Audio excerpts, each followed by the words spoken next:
కోన రవికుమారు అధికారులను బెదిరిస్తాడు, భయపెడతాడు, తనకు అనుకూలంగా లేకపోతే చాలా చేస్తాడు. అందుకే కేసులు ఎదుర్కొంటున్నాడు. అతి సామాన్యుడైన నా దగ్గరకు వచ్చి ఈ పని ప్రభుత్వ అధికారులతో పని కావాలి అని అంటే వారికి విన్నవించడం, అధికారుల దృష్టికి తీసుకుని వెళ్ళడం, విన్నవించడం ఇది నా కర్తవ్యం. నేను మాట్లాడటమే మీరు బెదిరించడం అనుకుంటే బెదిరించాలని అనుకోండి.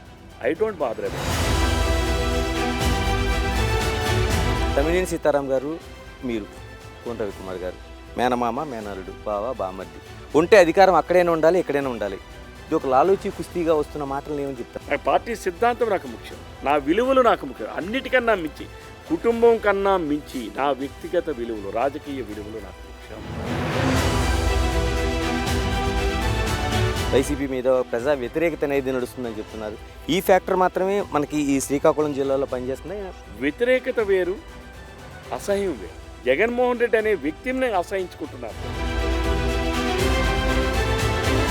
అంటే ఆమదాల వలసలో దిగిన తర్వాత శ్రీకాకుళం వరకు మేము బై రోడ్డు ప్రయాణించాం. ఆ రోడ్లు చూస్తుంటే అంతకంటే ప్రమాదకరమైన రోడ్లు ఇంకోటి కనిపించట్లేదు. మరి దాన్ని ప్రశ్నించాల్సిన ప్రధాన ప్రతిపక్షం వైఫల్యం కనిపించడం లేదు. కేవలం సీతారాం అవినీతి వలన రోడ్డు అలా అయింది. ఆ కాంట్రాక్టర్లని భయపెట్టి, ప్రలోభపెట్టి ఆ కాంట్రాక్టర్ దగ్గర నుంచి 2 కోట్ల రూపాయల కమిషన్ దండ